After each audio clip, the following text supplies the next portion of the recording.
Middle East is a focus of growing conflict. Recently, political volatility has reached new heights.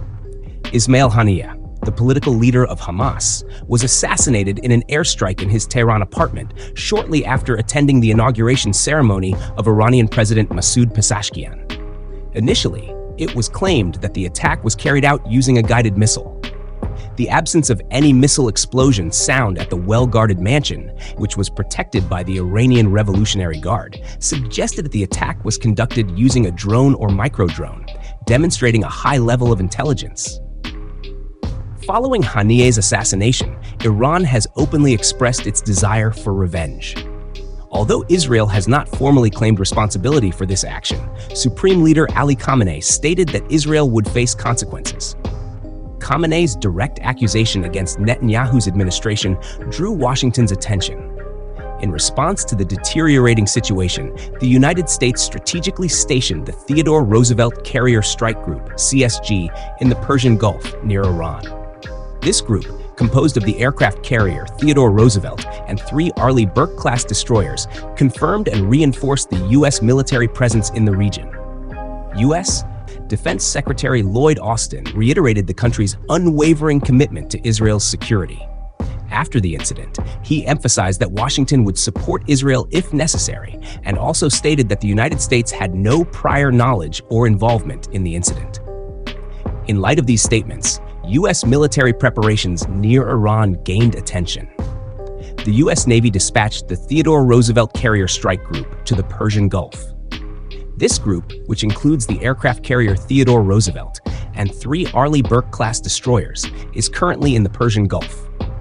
Carrier Strike Group 9, CSG-9, and its flagship, the USS Theodore Roosevelt, are located 140 kilometers northeast of Bahrain's capital, Manama.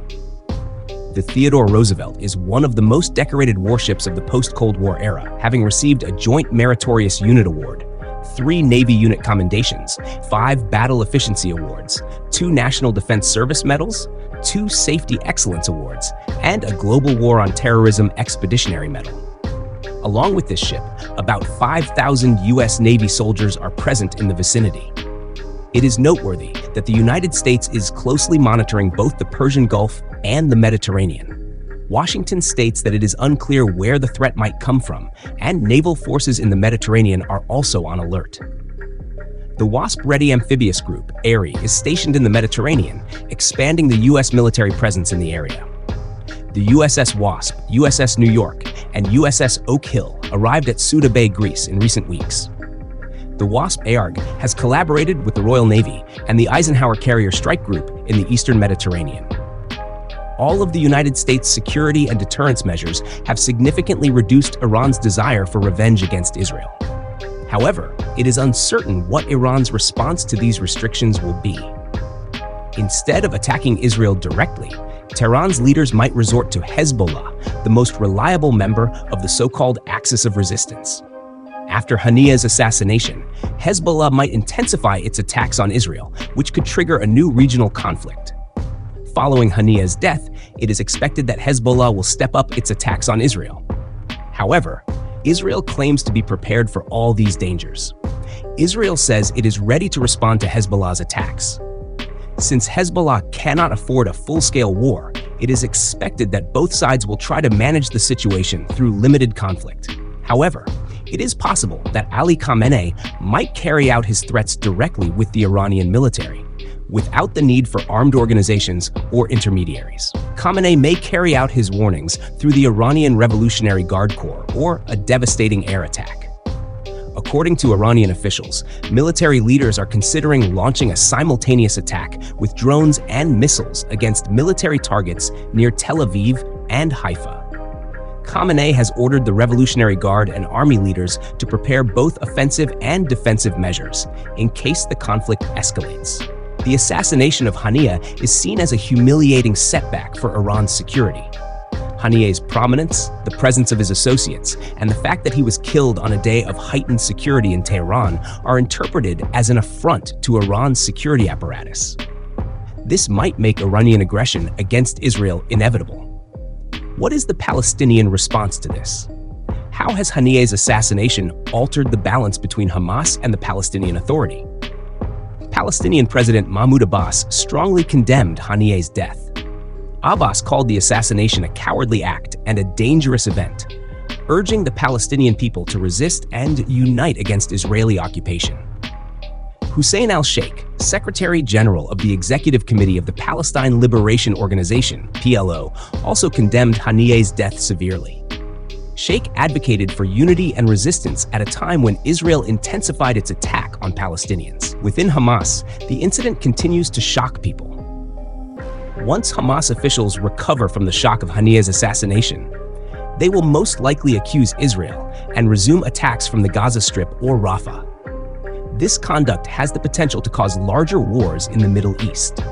Qatar, which was expected to mediate between Israel and Hamas, issued harsh statements following Haniyeh's assassination and said it would not assume that role. China and Russia expressed equally harsh sentiments. The Chinese Ministry of Foreign Affairs announced that it firmly opposed and denounced the death of Hamas leader Ismail Haniyeh in Tehran. Russian Deputy Foreign Minister Mikhail Bogdanov called Haniyeh's death an unacceptable political assassination that will increase tensions. Turkish President Recep Tayyip Erdogan strongly condemned Haniyeh's death in a statement. Following Haniyeh's assassination, it is unclear who will take over as leader of Hamas's political office. Khalid Mashal, one of Hamas's top political leaders in exile, is expected to succeed Haniyeh. Mashal, who was the target of a failed assassination attempt in 1997 when Israeli agents injected him with poison, is considered by many to be Hamas's strongest candidate for leadership. Another possibility is Khalil al-Hayya, a senior Hamas official who led Hamas negotiators in indirect ceasefire talks with Israel in Gaza and is seen as a favorite of the Iranian leadership.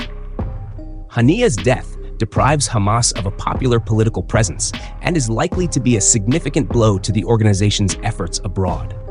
Haniyeh's death will result in a significant loss of influence for Hamas. According to Palestinian officials, Haniyeh's death is not only a loss for Hamas, but also destroys any chance of reaching a ceasefire and hostage deal in the near future, at a time when Gaza is experiencing a dire humanitarian situation. Haniyeh is the second high-ranking Hamas leader to be assassinated since the conflict in Gaza began. In January, Hamas announced that Saleh al-Aruri, the deputy head of its political office, had died in an Israeli bombing in Beirut. While Haniyeh's death may not significantly influence Hamas's military operations, it may have symbolic significance throughout the organization. An Iranian attack on Israel in support of Hamas would put Tehran's regime directly in the crosshairs of both Israel and the United States. Consequently, the next steps of the parties must be significant. In conclusion, the deployment of the aircraft carrier Theodore Roosevelt marks a significant increase in the U.S. military posture in the region. It serves as a deterrent to any potential Iranian retaliation for Haniyeh's death. The presence of such a formidable naval force demonstrates the strategic priority that the United States places on Middle Eastern stability and the protection of its allies. Aircraft based on the Roosevelt, such as the Faya-Boshan multi-role attack aircraft and the Super Hornet, can support operations in Lebanon, Jordan, and Syria. This capability allows the United States to respond quickly to regional threats. The presence of the aircraft carrier alongside the 24th Marine Expeditionary Unit demonstrates the U.S.'s readiness for any eventuality and confirms its defense commitments. The strategic deployment has significant geo-economic ramifications. It secures key maritime passages and protects global oil supplies that transit through the Persian Gulf. Any disruption in this region could have far-reaching consequences for global energy markets, making its stability essential for economic security. The Iranian threat of retaliation, combined with the evident preparedness of the U.S. military, contributes to a high-stakes psychological warfare. The U.S. show of force is intended to deter Iran from further escalating tensions, while Iran's threats of revenge serve to bolster internal support and project authority.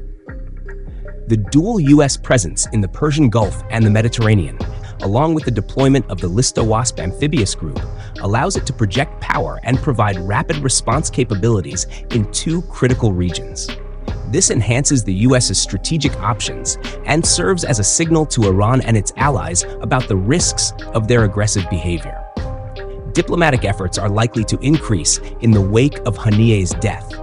Countries like Qatar, which have traditionally served as mediators, may find it challenging to maintain impartiality in light of their recent harsh statements. The condemnation of the assassination by China and Russia indicates a potential shift in diplomatic alignments, and these nations are likely to use the incident to expand their influence in the Middle East. Hezbollah's capability to intensify its attacks on Israel in retaliation for Haniyeh's death cannot be ruled out. Hezbollah's extensive arsenal, which includes precision-guided rockets and long-range missiles, poses a serious threat to northern Israel. Israel's powerful defense capabilities, particularly the Iron Dome system, provide a formidable barrier to such attacks. The assassination of Ismail Haniyeh, along with the accompanying military and diplomatic maneuvers, highlights the precarious balance of power in the Middle East region. While U.S. strategic deployments demonstrate its commitment to its partners, Iran's threats indicate its desire to expand its influence. A potential Hezbollah retaliation could lead to a larger confrontation, but both Israel and Hezbollah have expressed reservations about an all-out war. The strategic calculation includes a sequence of measured responses designed to avoid full-scale confrontation while maintaining deterrence. The security of the Persian Gulf is crucial for the stability of the global oil supply. The U.S.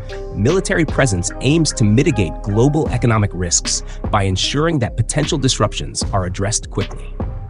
The psychological component of this battle is critical. While the U.S. show of force aims to deter Iran, Iranian rhetoric seeks to mobilize its domestic base and demonstrate defiance. In the coming days, diplomatic channels will be key to alleviating tensions. International mediators can help prevent further escalation and promote communication between the disputing parties. Developments in the Middle East will have far-reaching ramifications for global security. The international community must closely monitor the situation, as any miscalculation could trigger a broader confrontation with extensive consequences. In conclusion, the assassination of Ismail Haniyeh triggered a chain reaction of military, diplomatic, and strategic measures. The U.S. deployment of significant naval forces in the region acts as a strong deterrent, while Iranian threats highlight the high stakes involved. The coming days will be crucial in determining whether diplomacy can prevail over the drums of war, if a precarious balance can be maintained in the Middle East, and if global peace and security can be preserved. Thank you for following us.